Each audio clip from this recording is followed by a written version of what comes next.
माध्यमिक शिक्षा मंडल मध्य प्रदेश भोपाल ने 12th के विद्यार्थियों के लिए एक अर्थशास्त्र का बहुत ही महत्वपूर्ण प्रश्न पत्र सेट जारी किया गया है, जो कि आपके इस प्रश्न पत्र से आपके परीक्षा में बहुत सारे प्रश्न आने की संभावनाएं हैं।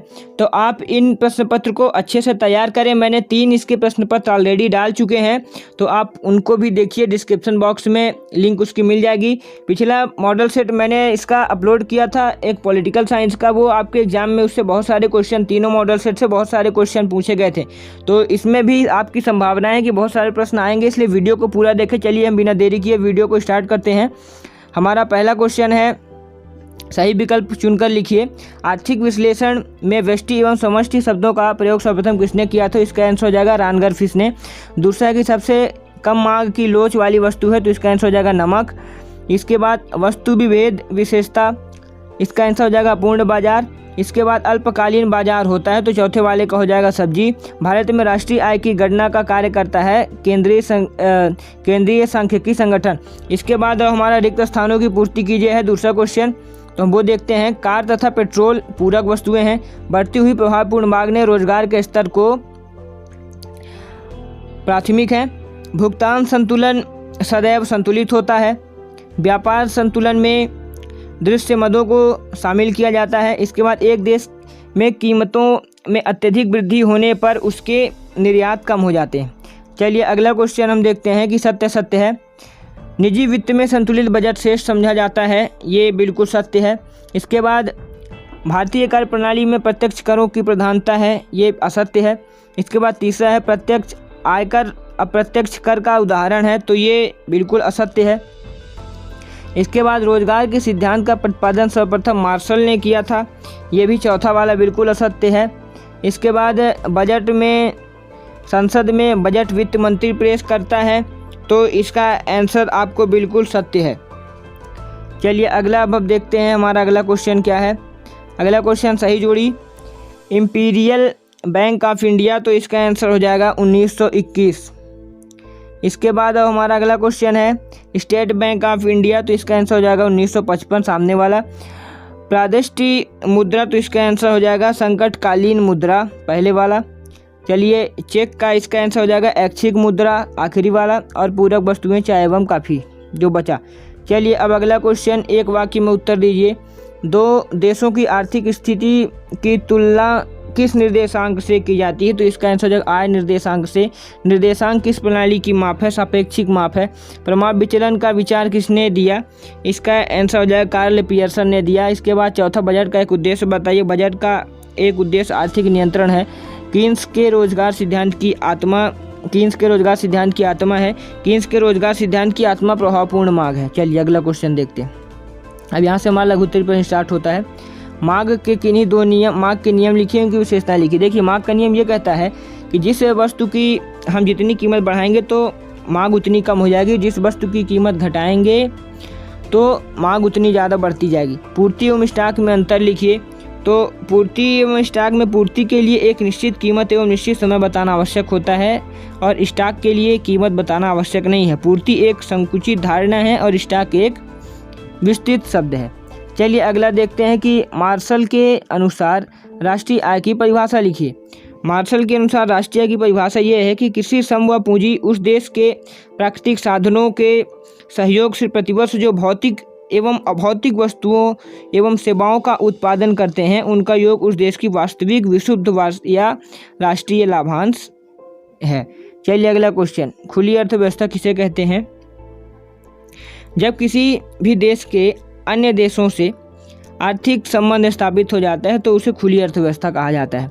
इसके बाद अगला क्वेश्चन है, उपभोग प्रवृत्ति बढ़ाने के 2 उपायों को संक्षिप्त में वर्णन कीजिए। तो ये लघु उत्तरीय, तो आपको ज़्यादा लिखना नहीं है। तो उपभोग प्रवृत्ति के बढ़ाने के उपाय मजदूरी निर्धारण, और दूसरा है गरीबों के पक्ष में आय का हस्तांतरण। इसके बाद अभावी मांग का अर्थ बताइए। तो अभावी मांग का तात्पर्य उस स्थिति से है जब पूर्ण रोजगार स्तर पर समग्र मांग समग्र पूर्ति से कम होती है।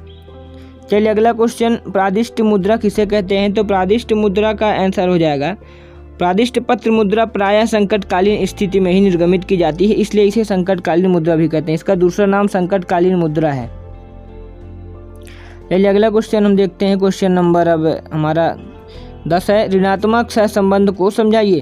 ऋणात्मक सहसंबंध, देखिए जिन बैंकों में ऋणात्मक सहसंबंध यदि एक चर में वृद्धि या कमी होने पर दूसरे चर में कमी या वृद्धि हो तो उसे ऋणात्मक सहसंबंध कहा जाता है। एक बार देखते हैं, जब एक चर में वृद्धि या कमी होने पर दूसरे चर में कमी या वृद्धि हो तो उसे ऋणात्मक सहसंबंध कहा जाता है। प्रमाप विचलन को समझाइए। प्रमाप विचलन अपकिरण को मानने की सबसे अधिक लोकप्रिय एवं वैज्ञानिक विधि है। व्यष्टि और समष्टि अर्थशास्त्र में कोई चार अंतर, ये बहुत महत्वपूर्ण प्रश्न है। देखिए व्यष्टि अर्थशास्त्र में क्या होता है, किसी एक विशेष चीज़ का अध्ययन किया जाता है। समष्टि अर्थशास्त्र में समस्त चीज़ों का आकलन किया जाता है। पूंजीवादी अर्थव्यवस्था का अर्थ एवं उसकी तीन विशेषताएं। तो देखिए पूंजीवादी अर्थव्यवस्था बताता हूँ क्या है। पूंजीवाद आर्थिक संगठन की वह प्रणाली है जिसमें उत्पत्ति के साधनों पर निजी स्वामित्व होता है। इनकी विशेषताएं हैं कि निजी संपत्ति का अधिकार, आर्थिक स्वतंत्रता, लाभ उद्देश्य, प्रमुख स्वतंत्र प्रतियोगिता। बाजार के विस्तार को प्रभावित करने वाले चार तत्व लिखिए। Question number 12। तो इसके विस्तार को प्रभावित करने वाले तत्व हैं व्यापक मांग एवं वाहनीयता। चलिए अगला क्वेश्चन हम देखते हैं कि हमारा क्या है। बाजार एवं सामान्य मूल्य में कोई चार अंतर लिखिए। एक अच्छे मुद्रा पदार्थ के गुणों का वर्णन कीजिए। तो पहले देखते हैं बाजार एवं सामान्य मूल्य में कोई चार अंतर। तो बाजार के विस्तार को प्रभावित करने वाले तत्व तो हमने देखे।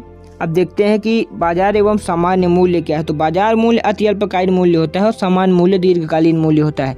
चलिए अगला क्वेश्चन, एक अच्छे मुद्रा पदार्थ के गुणों का वर्णन कीजिए। वीडियो पूरा देखिए, मैं शॉर्ट में आपको सब समझा देता हूँ, आप फिर एग्जाम में बड़ा बना करके उसको लिख सकते हैं। एक अच्छे मुद्रा पदार्थ के गुणों का वर्णन कीजिए। देखिए एक अच्छा मुद्रा पदार्थ के गुण ये होते हैं कि सुपरिचयता, विभाज्यता, सामान्य। चलिए हमारा अगला क्वेश्चन है भुगतान संतुलन में असंतुलन के चार कारणों को संक्षिप्त में लिखिए। तो भुगतान संतुलन में असंतुलन का मुख्य कारण निर्यात की अपेक्षा आयात का अधिक होना है। इनके चार का अन्य कारण भी निम्नलिखित, जो कि मैं चार आपको बताता हूँ। चक्रीय उतार चढ़ाव के कारण मंदी एवं स्फीति की स्थिति जन्म लेती है, जिससे भुगतान संतुलन में चक्रीय संतुलन हो जाता है।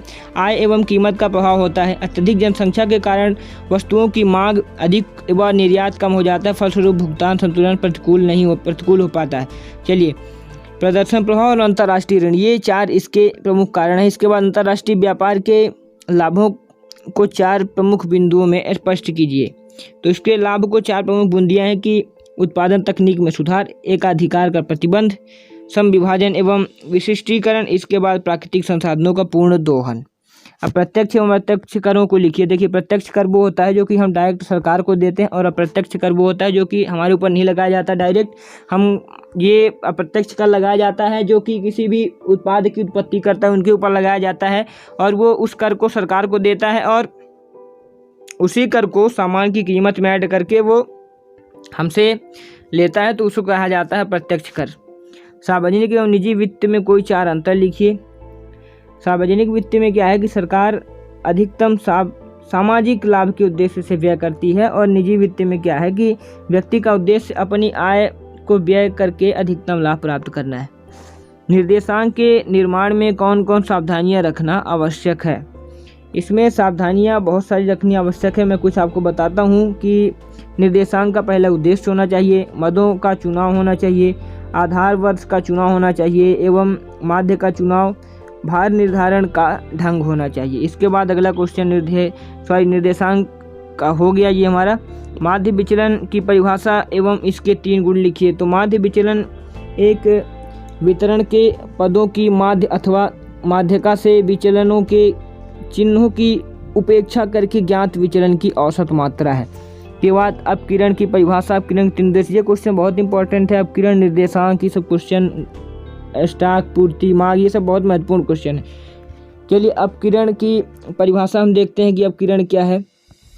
डॉक्टर बाउले के अनुसार अपकिरण पदों के विचलन या अंतर का माप है। अपकिरण का उद्देश्य होता है कि माध्य की विश्वसनीयता का अनुमान लगाया जा सकता है।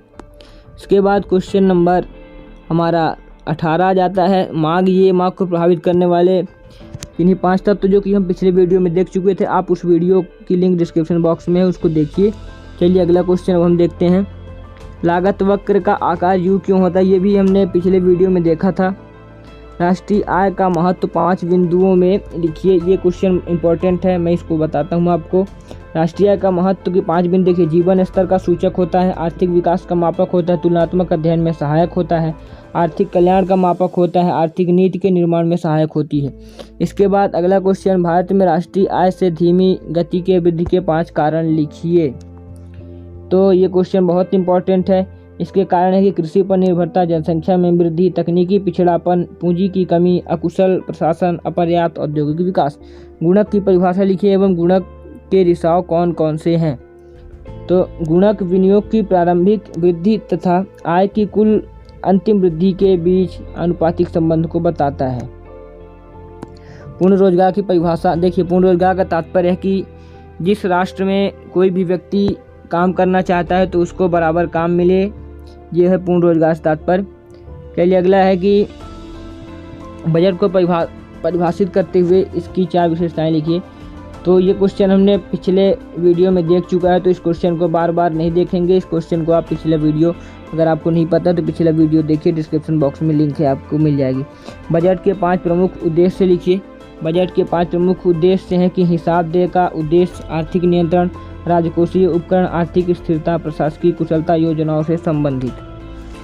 निर्देशांक आर्थिक बैरोमीटर समझिए। क्वेश्चन भी बहुत महत्वपूर्ण है, पिछले वीडियो में भी मैंने देखा था, ये इस प्रश्न पत्र में भी है, तो इस क्वेश्चन के आने की संभावना बहुत है। अथवा वाला भी आप स्क्रीनशॉट ले लीजिए। चलिए मार्क के नियम का रेखा चित्र द्वारा व्याख्या कीजिए। आप इसको बुक की हेल्प से आप देख सकते हैं। मार्क का नियम क्वेश्चन मैंने पिछले आपको बता भी दिया है कि मार्क का नियम क्या होता है, क्या कहता है। मार्क की लोच को प्रभावित करने वाले 6 तत्व, ये पिछले वीडियो में भी बता दिया है।